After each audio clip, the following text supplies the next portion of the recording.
Okay, welcome back. It's been 4 months since the last time I did one of those videos on programming on the Atari 8-bit computer using the Mac65 assembler editor cartridge.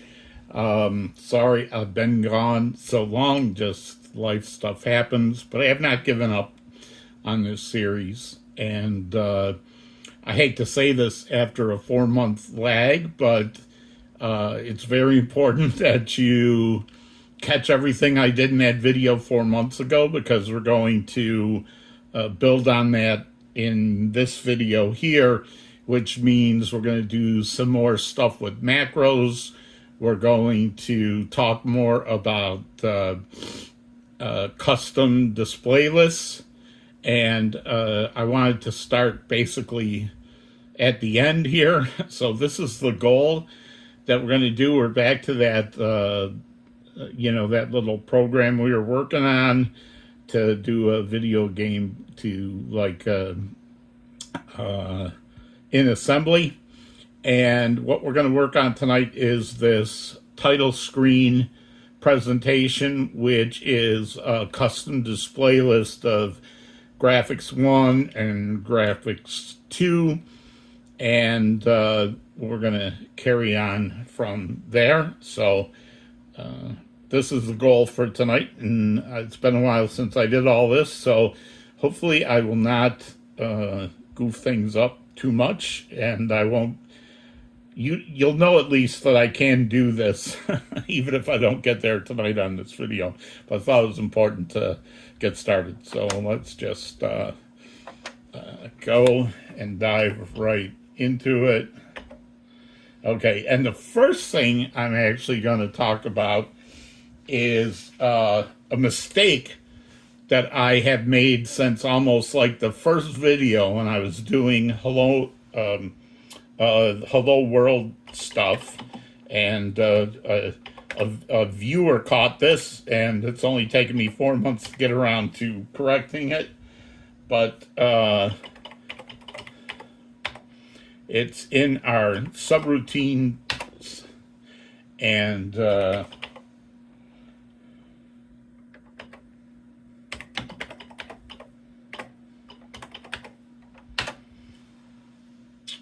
so this is our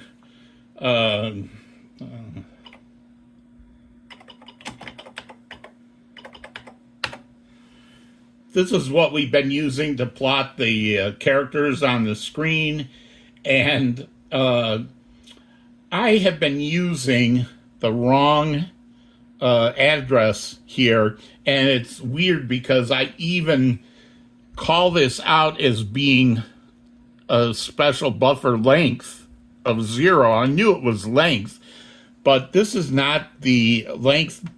These are not the length bytes in the IOCB channel. These are the buffer address low byte, buffer address high byte, not the buffer length. That is two different things. Now, the only reason I can think that this has worked so long is that it probably just so happens that when the computer gets initialized, that in buffer length low and buffer length high, the zeros are there so that it works, but let's fix that tonight. So we're going to change that. So it's a buffer length low and buffer length high. Get the zeros. That's what that should be when you're plotting a single character. And just make sure I got those.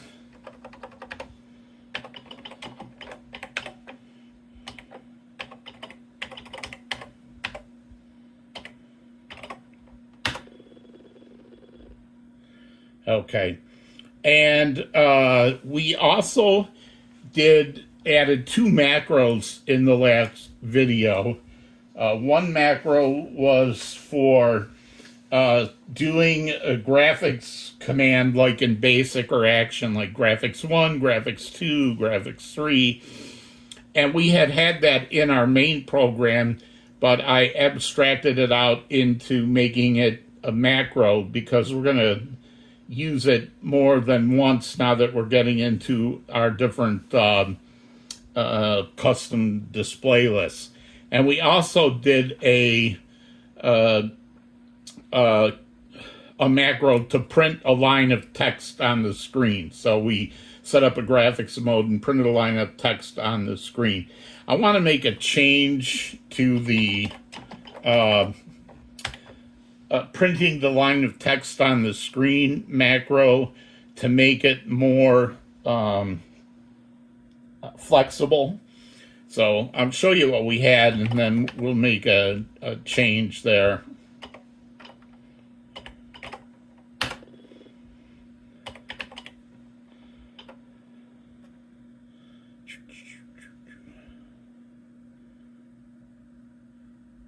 So here's our new thing to print a string to the screen. And I was doing it sort of like the print option that we had before, where it said, I'm counting the fact that the X register is going to hold the column cursor and the Y register is going to have the row cursor. But I think it's cleaner and better to just make those parameters. So instead of just saying print string and making sure that we have the X and Y registers set up before we call this macro, we're just going to change the macro to take the row cursor, the column cursor, and the string. So it'll have 3 parameters. And I'm going to, so my trick lately when I want to start inserting new lines is I'll renumber something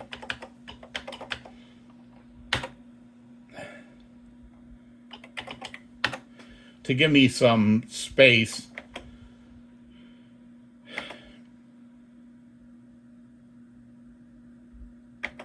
All right, so first thing I want to do is, because we're going to have more than one parameter, I want to add some error checking, because when I was working this myself, I did run into some issues because I didn't have some error checking.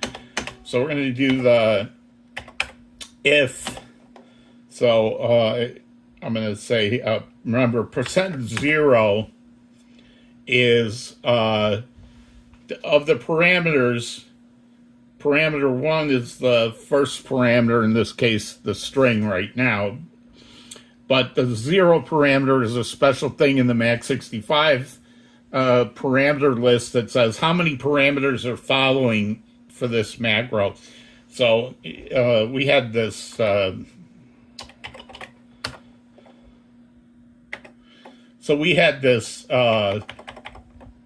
actually this set up here, and I'm just gonna basically steal that actually. So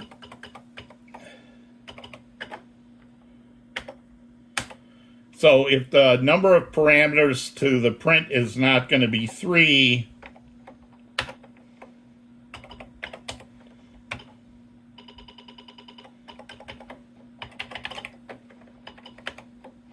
we're going to say not the right number of parameters, else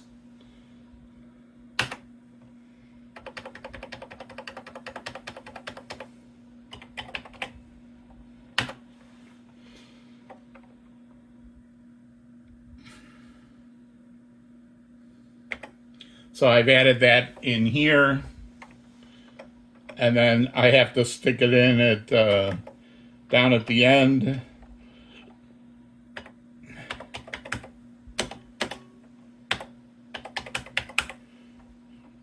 That ends the if statement. So this is the else. If there are 3 parameters, it's going to execute this. And 6700, we're going to change that to say load the accumulator with parameter 1.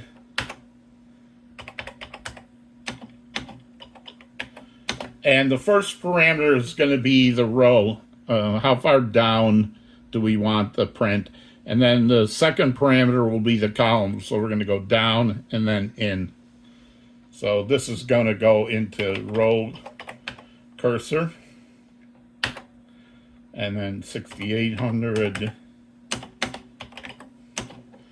will be the second parameter, will be the column.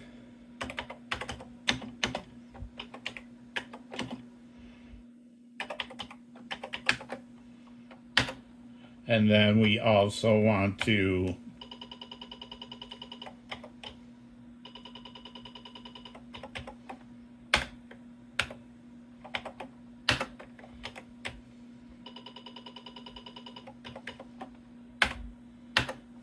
I think it, not only when the viewer called me out on the using address instead of buffer length, I also saw this when I was looking at this. I was going, oh wait, this is buffer length. So that's how I knew that other one was wrong. All right, so let's just make sure that looks right. Set color still has the right thing. And let's see what this has. Our error checking if there's not 3 parameters, and I'll show you the mistake I made, how I decided to put that in, and that's, we're good there.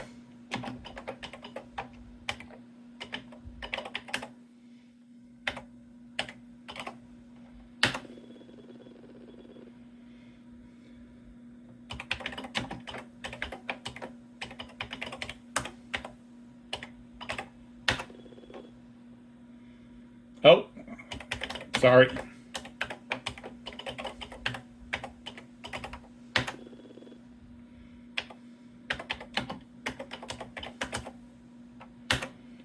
So what I want to do is, after I'm done adding the lines in, then I want to renumber it back by 10. So I renumber it by hundreds so I can stick in some lines, and then I renumber it by tens when I'm done. So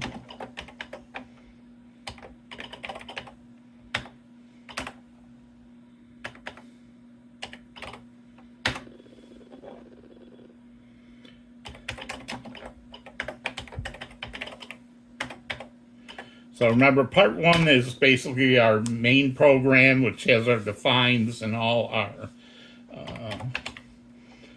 lists. So we're going to have to, so we're going to add some things in here. And again, I think I'll do this.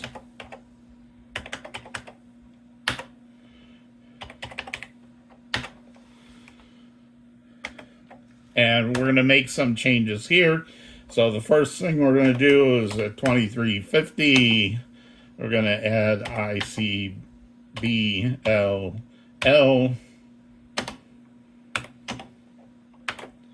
348.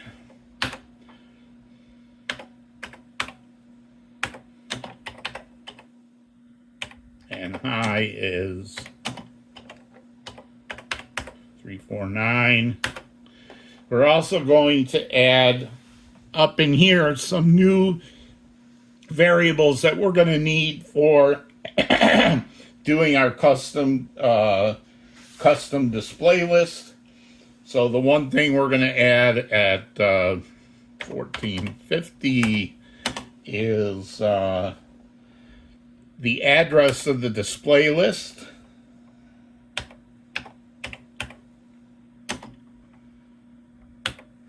And this is out of, mapping the Atari, right? So if I look up in there, 230 hex, this is the address that holds the address of the display list. Oops, sorry about that. And we're also going to add screen memory address. So this is always held at 58, hex 58, decimal 88.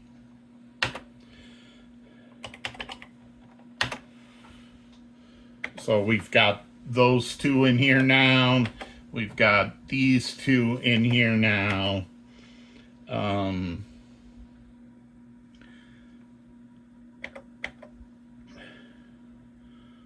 that's all good. Now, we're going to start, we're going to add in our text for our title screen that we're going to do. So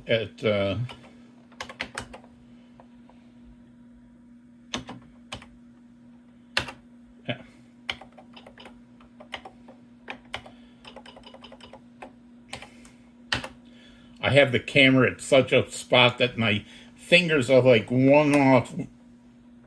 Oh.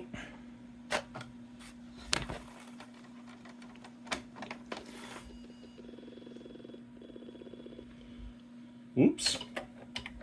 Good thing I saved all that, right?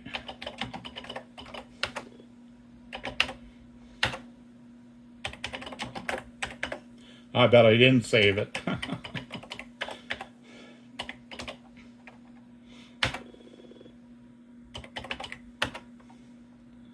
Alright, so let's add that stuff again. Sorry.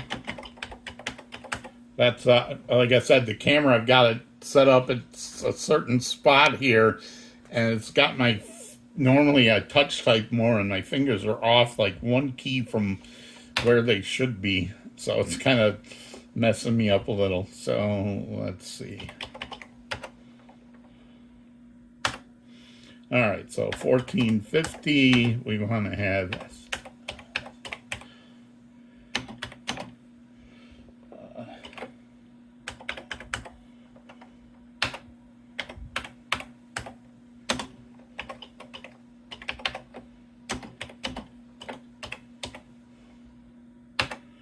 And we want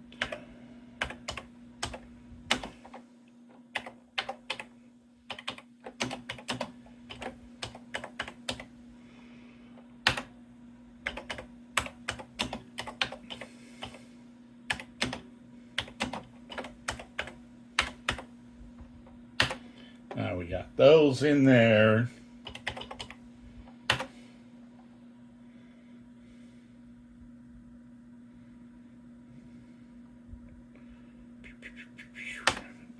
Now, we're going to add some things down here.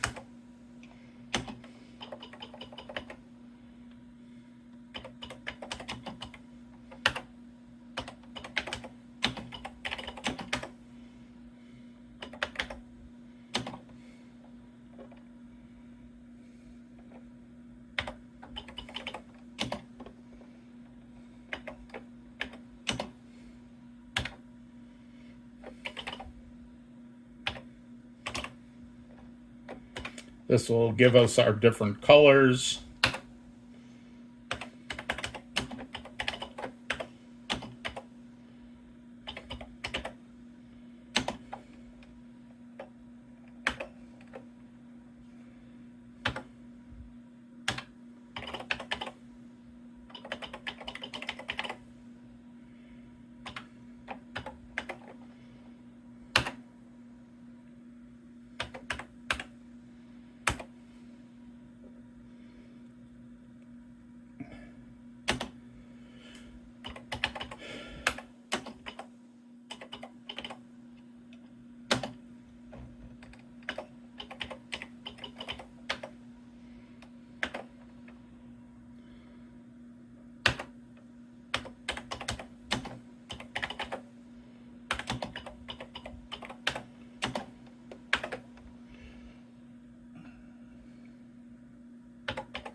Just giving myself a little more space.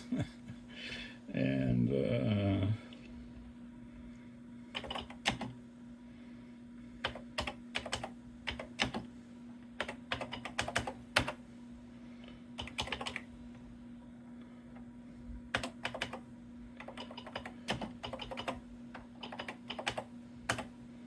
Remember this little tip we had? It could say go to the end. All right, so there we go. So now we're gonna do our custom display list. Now, in the last video, what we did was we called the graphics mode 1, and we let the ILCB routine set up both screen memory and the display list. And then we just went to the display list that was created by the IOCB routine, and we modified it to throw in some other lines. What I want to do now is build a custom display list, brand new display list from scratch, and show you how to do that. We're still going to need to allocate some screen memory, and there's two ways you can do that.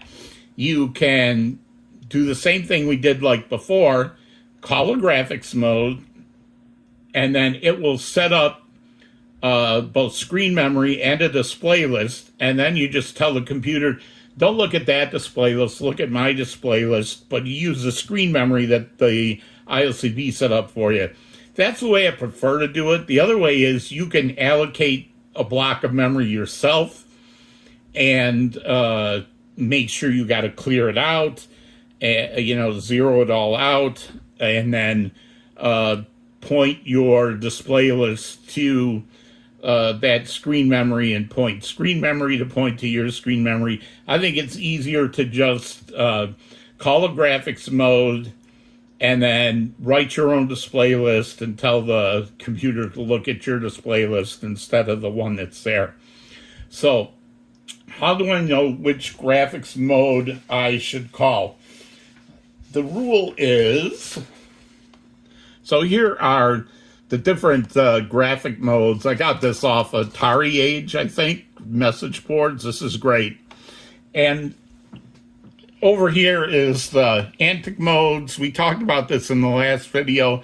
This is the basic modes, how many colors you get, how many rows, how many columns, how many bytes in each row, and how much total memory.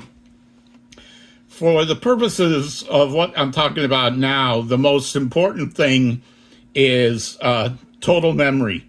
So when you want to do a custom display list where you're mixing different modes, but you want the computer to create and reserve the screen memory for you, look at all the different modes that you're going to use, find the one that uses the most memory, and then set up that graphics mode first. So for instance, I'm going to be mixing graphics 1 and graphics 2, which graphics 1 uses 480 for memory and graphics 2 uses 240. So 480 is bigger than 240, so I'm going to set up a graphics 1 memory, set up a graphics 1, and then write my display list and mix graphics 1 and 2. Let's say I wanted to mix in some bitmap color mode of, graphics 6, basic graphics 6, antic mode 11, some graphics 0, text mode in there, like a text window, and then use some graphics down at the bottom for a score in graphics 1. Well, then I would look and say, well, graphics 6 uses 1920, graphics 2 or antic mode 2 or basic graphics mode 0 uses 960, and graphics mode 1 uses 480. So I'm going to call the computer, set up a screen memory for graphics mode 6, and then I'll know I have enough memory to mix 6, 0, and 1 in there. So what we're going to do tonight, since we're using graphics mode 1 and 2, and 1 takes up more memory than 2, we're going to set up a graphics mode 1 and then overwrite the display list with our own new custom display list. And the other thing I got out of this chart that I want to talk about is I'm talking about this game and I've been using character graphics, and you may be like saying, why aren't we using graphics like bitmap graphics? Like, for instance, the most like Micro Painter, when that used to be out there, Koala Pad, things like that. They used to use Antic Mode 14, which they used to call Graphics Mode 7.5 because it was in between 7 and 8. But then when the XLXEs came out, they actually made it Graphics Mode 15. And that has 4 colors with a resolution of 192 by 160. And that's probably the best you can get in a 4-color mode, right? 192 by 160. But that takes up 8K of memory. But here's the thing. I'll try to get this so it makes sense. Here is Antic Mode 4,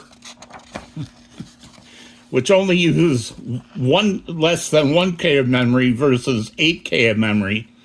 And it has multicolored characters that lets you do 4 or 5 colors. And every character is 4 pixels across and 8 pixels up and down, or 8 scan lines up and down. Well, if you multiply 4 times 40, so 4 pixels times 40 columns, that's 160 pixels, the same as you get in Antic Mode 14. If you have 8 scan lines times 24 lines, that's 192 scan lines, same as this. So you can get 4 or 5 colors with basically the same resolution by using this character mode versus this bitmap mode, and you save, right, 8K versus 1K. So the trade-off, of course, is that because you're using a graphics mode, you have to define everything in blocks of character size, right? But that's faster to do because you can load it into memory beforehand, create a custom character set, load it into memory, point the computer at it. I'm losing my voice. The short reason is basically you can get the same resolution in a character mode as a bitmap graphic mode at the offset of just a little less flexibility. But you pick up speed, you pick up memory, everything's faster. So that's why we're constantly talking about character modes to write a game so far. All right, let's talk about the custom display list now. So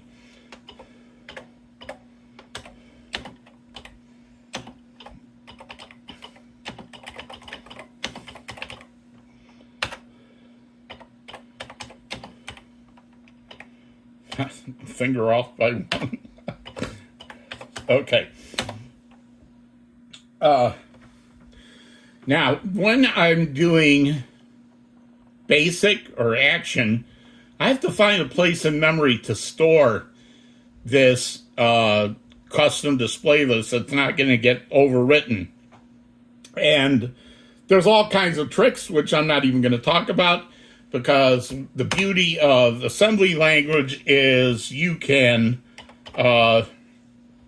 put your display list anywhere you want. So like 7500, my code is starting right now at 4000. I'm going to change that actually, but right now it's starting at 4000. And I know it takes up hardly any memory. And the top of memory is somewhere around 9000 hex. So 7500 is a good place to put my custom display list.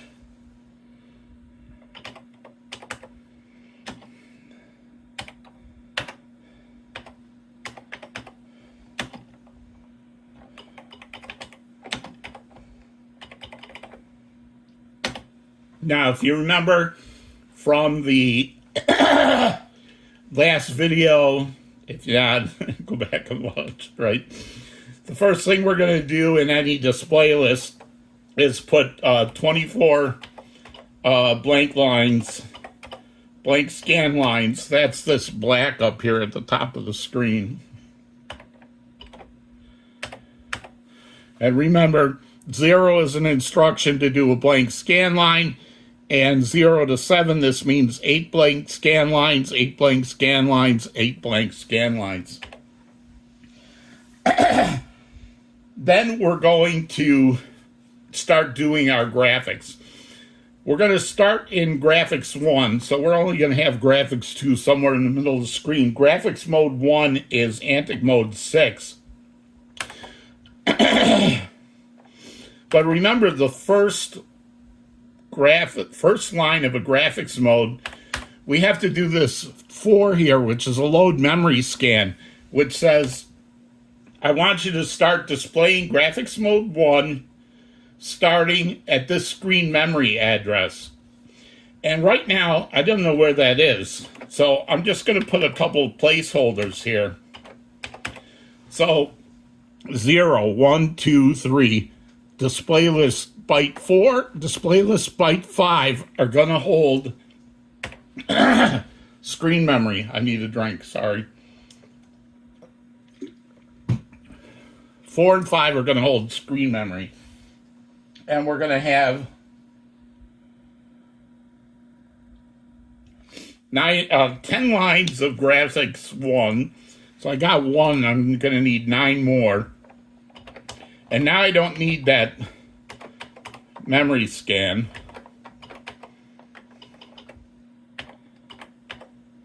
3, 4, 5, 6, 7, 8, 9. Now, my title screen, you saw, only used one mode of graphics 2.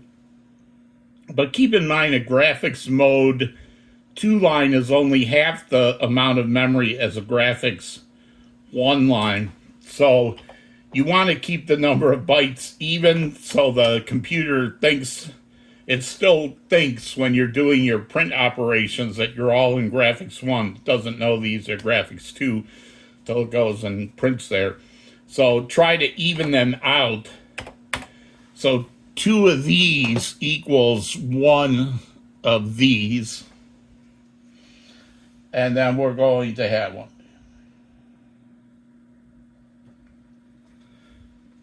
10 more.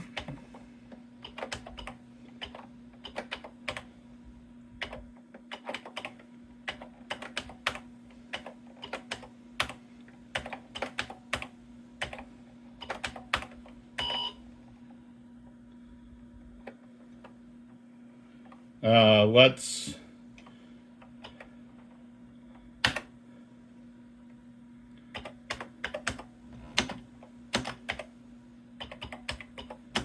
I 10 did I say? 1, 2, 3, 4, 5, 6, 7, 8, 9, 10.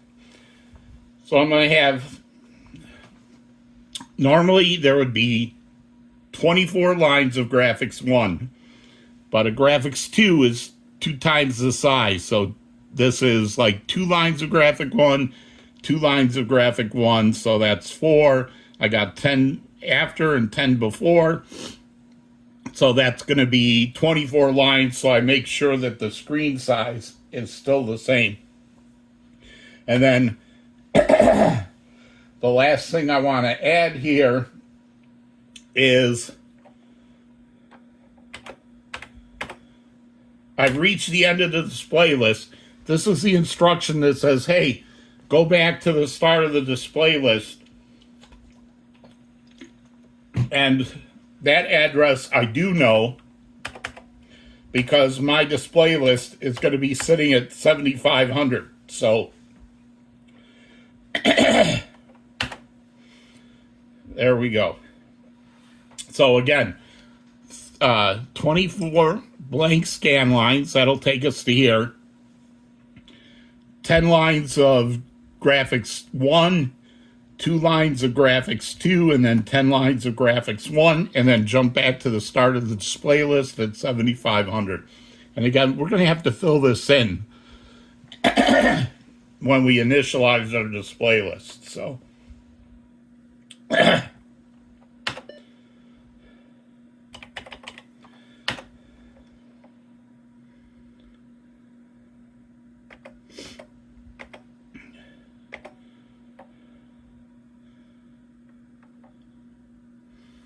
so there we have our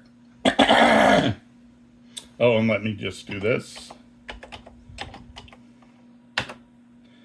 And one other change I'm going to make.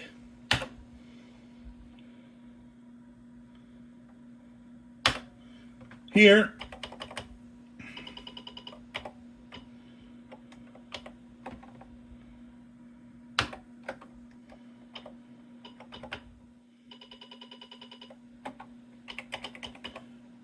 We're going to do a jump to subroutine to titles.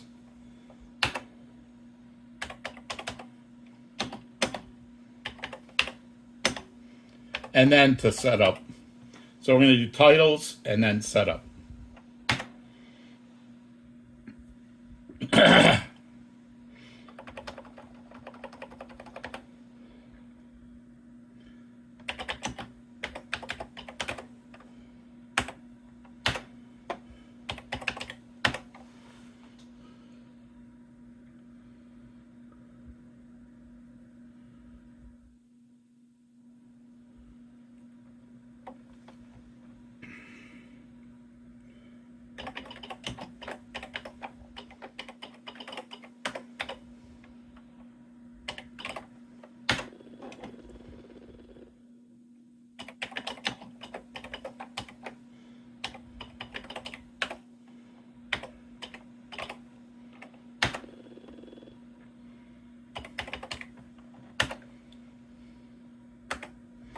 Now, here is our original setup logic. So it does it basically sets up graphics 1, then it sets up our alternate character set that has the dog and the mess defined in it, and then we do call our macro set colors, and then we initialize the dog on the screen, etc. It turns out that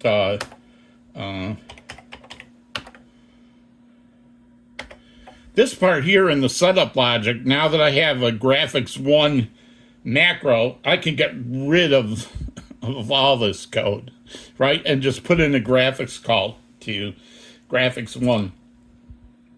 And it turns out that actually for my title screen, I want to do the same thing. I want to set up a graphics 1 screen, and then I want to call in the alternate character set. I want to use the same colors that the main program is using. I want to do all this. Well, I could duplicate all that code, or in the last one of the episodes, I said the differences are the benefits and advantages and disadvantages of subroutines versus macros, right? Like macros give you these nice, beautiful, easy to read lines in your code, but they get expanded every single time. So if I duplicate all this again just to do my title screen, then all these macros are going to get expanded again. The graphics macro would get expanded again. A subroutine only gets put into your code once. Well, instead of having the difference between a subroutine or a macro, one nice thing we can do is write a subroutine that uses macros. Then the subroutine can get called multiple times, but the macros will only get expanded once in the subroutine. So you have kind of the benefits of both. So that's what we're going to set up here. So I'm gonna create a new subroutine.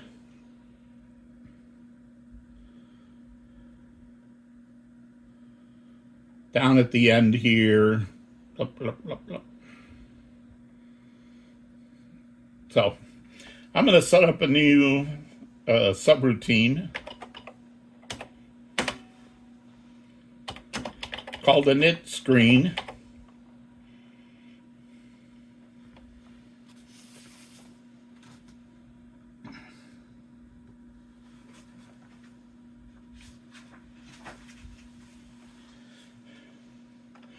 Actually, I'm going to use that as the label.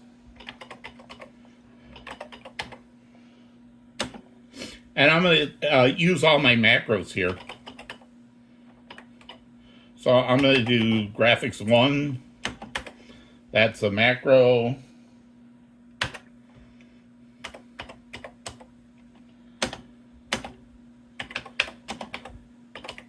This sets up my alternate character set.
I forgot which one of these is blue and what the other color is, but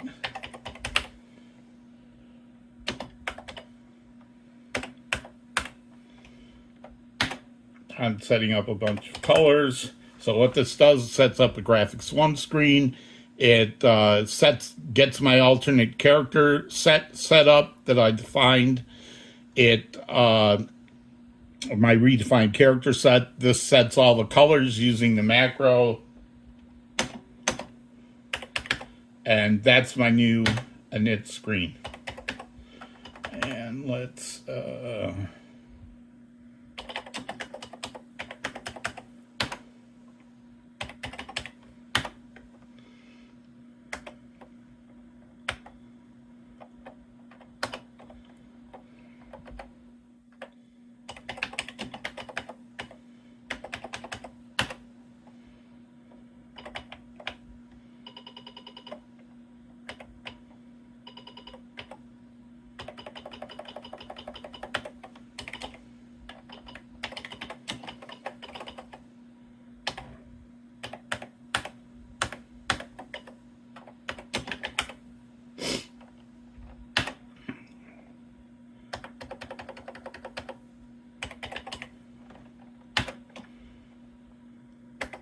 so now I don't need any of this.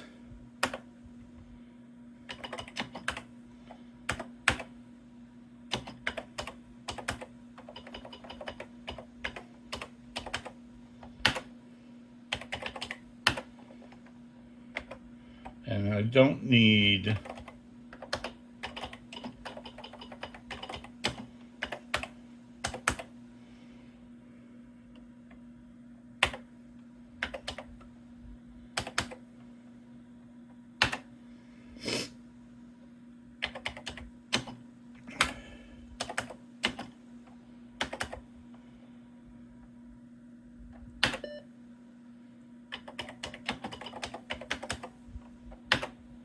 There we go.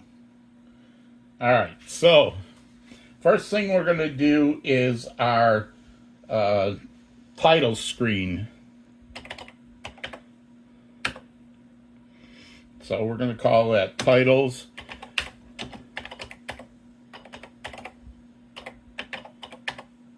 And it's going to jump down and set up a graphics 1 screen with my alternate character set and all the colors that I want. Now, remember, my display list does not know where screen memory is after this graphics 1 has set it up. So I have to find out where screen memory is, so I'm going to load it into the accumulator.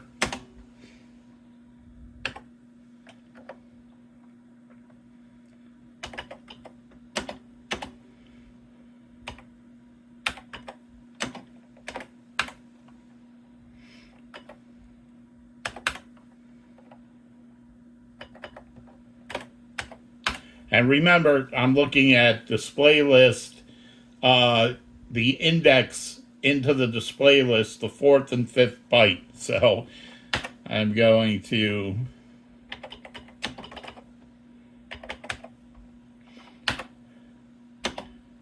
store the address of the low byte address of screen memory into display list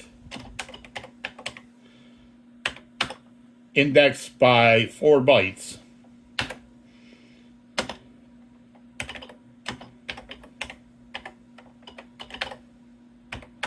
Then I'm going to get the high byte of screen memory, increment X to 5, and again,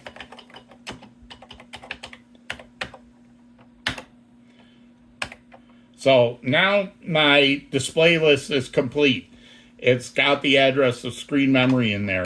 The next thing I have to do is tell the computer where to find my screen memory. That's where I use that other address I added. So I'm going to put the low byte of my display list address into there.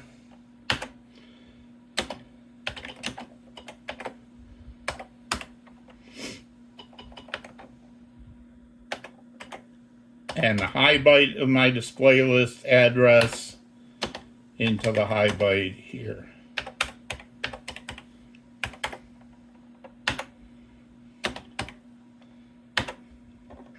So now I've set up a graphics 1 screen that has all of my redefined characters and found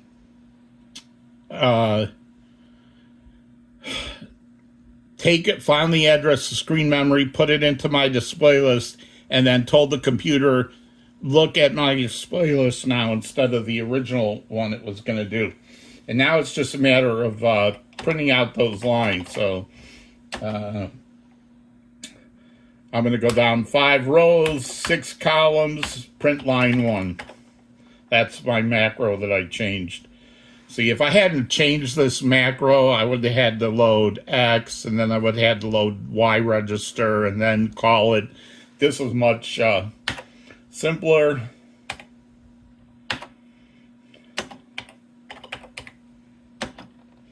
Now I want to go down 1 more line. I only need to go in 4 for this one. Whoops.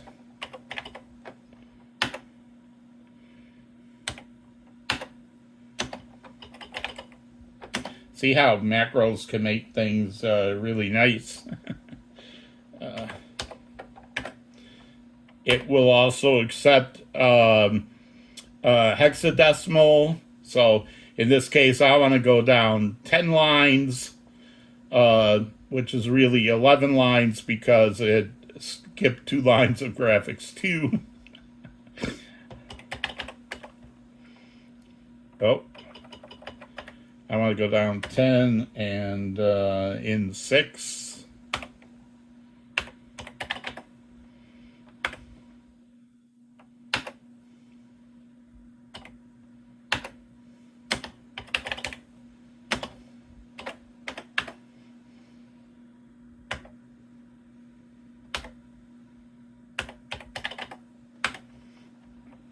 So these are just basically, it's just like doing plot XY, right? 5 rows down, 6 columns in, 6 rows down, 4 columns in, 10 rows down, 18 rows down. I skipped because you remember on that title screen I had, we printed the dog and the mess, so we're going to set that up now.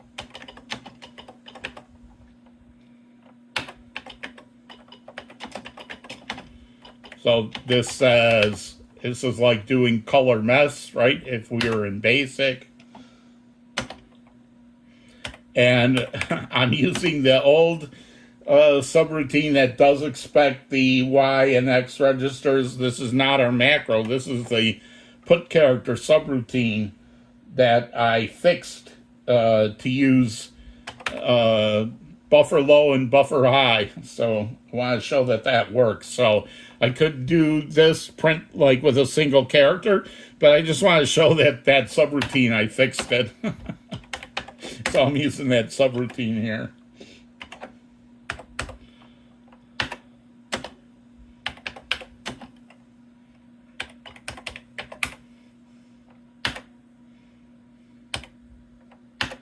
And then we're going to do the same for the dog. Facing right.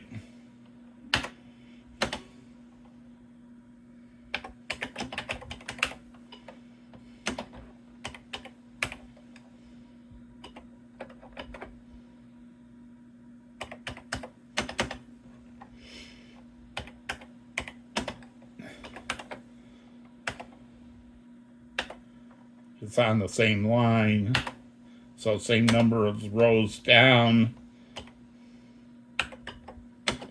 but one character over.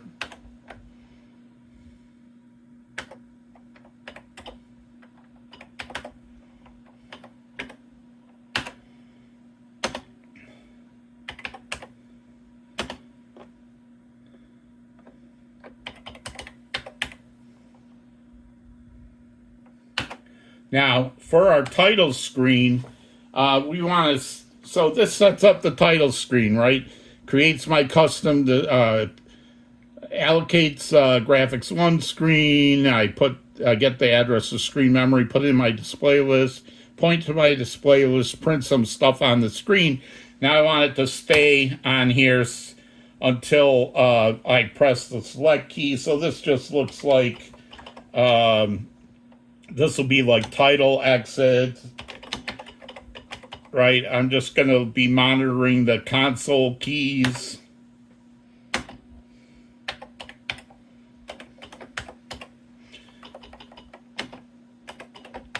For the select key instead of the start key.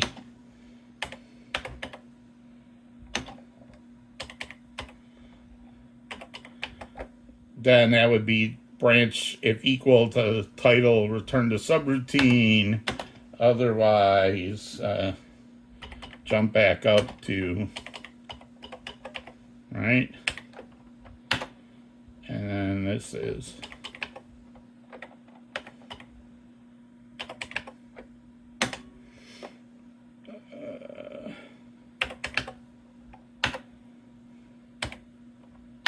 so there's my title screen, but now I have to replace my setup routine. And I just do that whole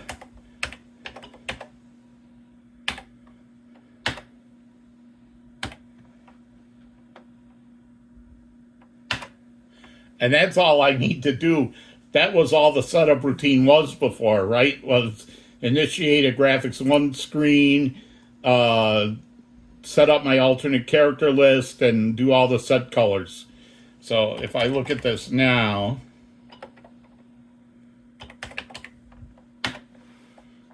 so title screen and setup logic. So my title screen jumps to that init screen, then it does the puts the screen memory address into my display list, points to my new display list, calls the macros to print the lines on the screen, plots the 2 characters on the screen.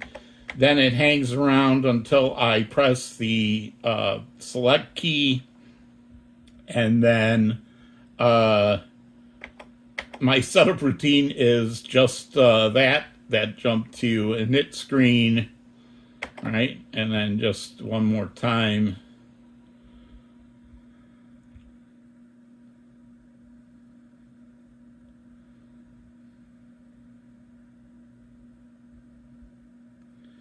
And then you can see the init screen is right, graphics 1, alternate character set colors, return to subroutine. So let's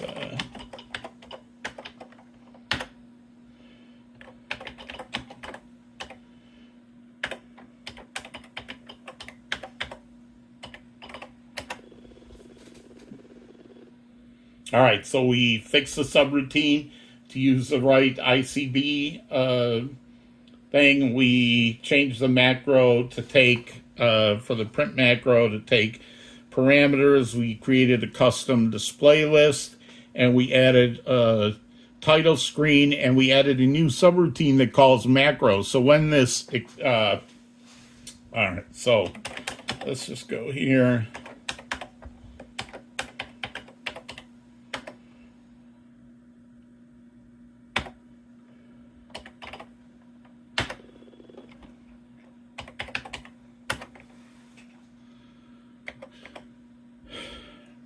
All right, so you can see here, this is still at 4,000.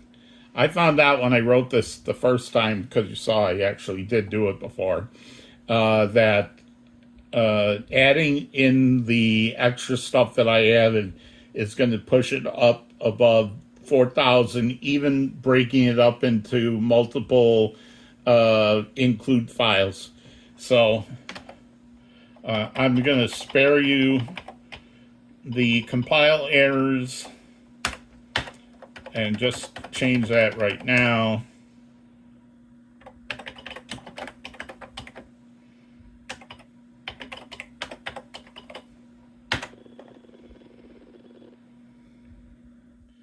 And here we go.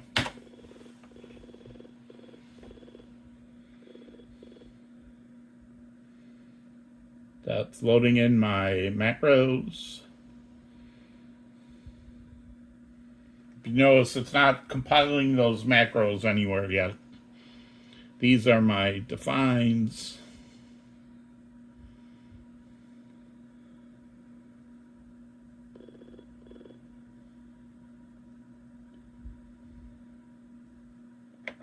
So you can see here this macro is getting expanded.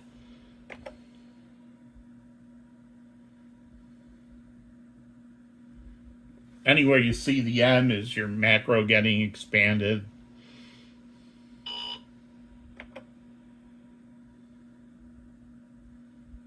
Didn't I call it that?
INITSCRN.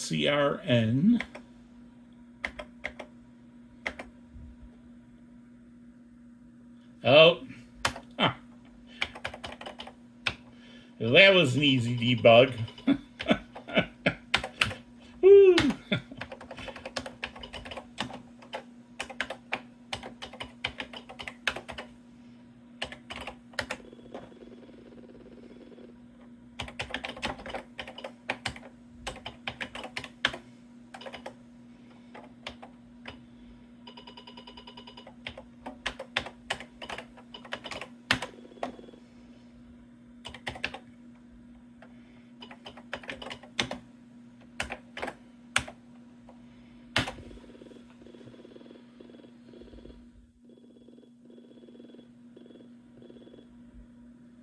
All right, that was a problem.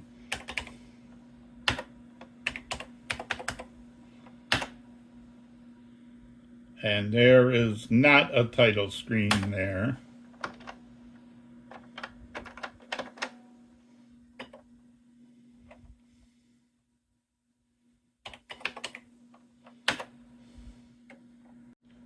All right, I'm back. I'm going to tag this on the end of the video. I made two mistakes here. One, you were probably all screaming at my screen as I made this one here, and that is I wanted my display list at hex 7500, not 7500. Oh my gosh. So that was wrong.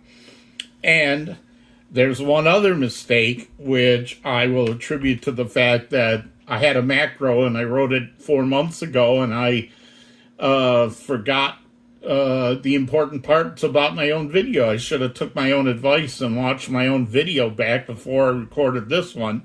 Then I would have made this stupid mistake. But let me show you the other stupid mistake I made. So the first one was this one. Oh, that's horrible. So everything else I did was right except for these two mistakes.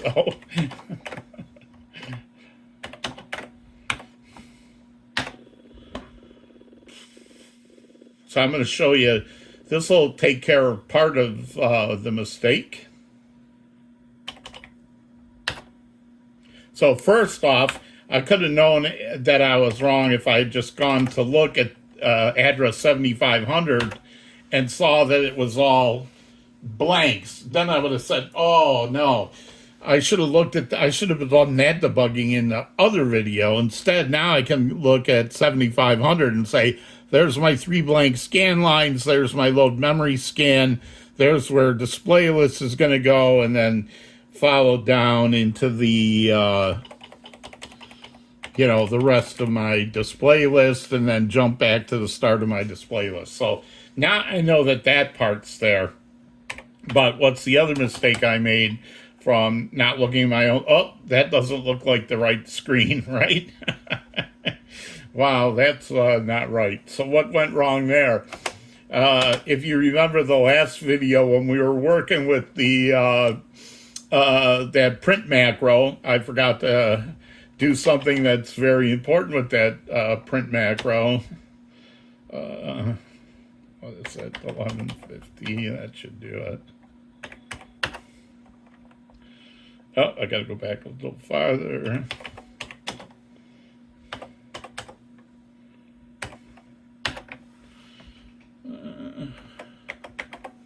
And that is this.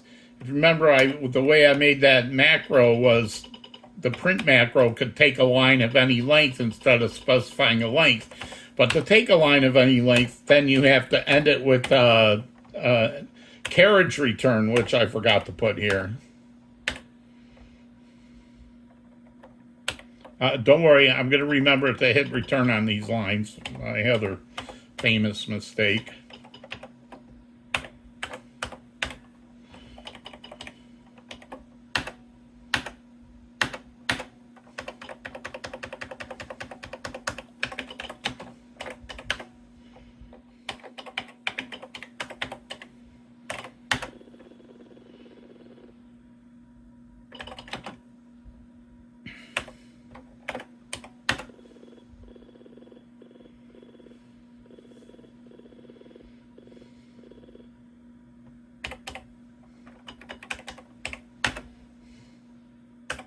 Now I'm going to be like checking this every time to make sure my display list is there.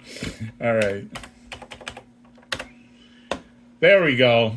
Looks like I put this too far in. I got to pull this back a couple of characters. But other than that, that's where we're at. Now I got it. So sorry for...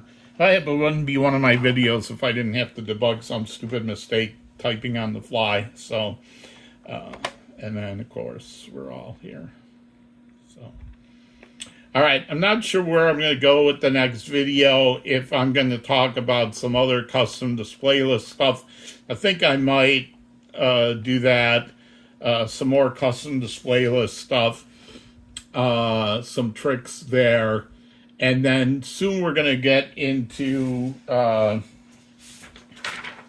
changing this up to use the 4-color character mode of Antic Mode 4 or Graphics 12, which the Atari 800 doesn't have Graphics 12. But anyway, corrected my mistake, and I'll tack this on to the end of the video. Thanks.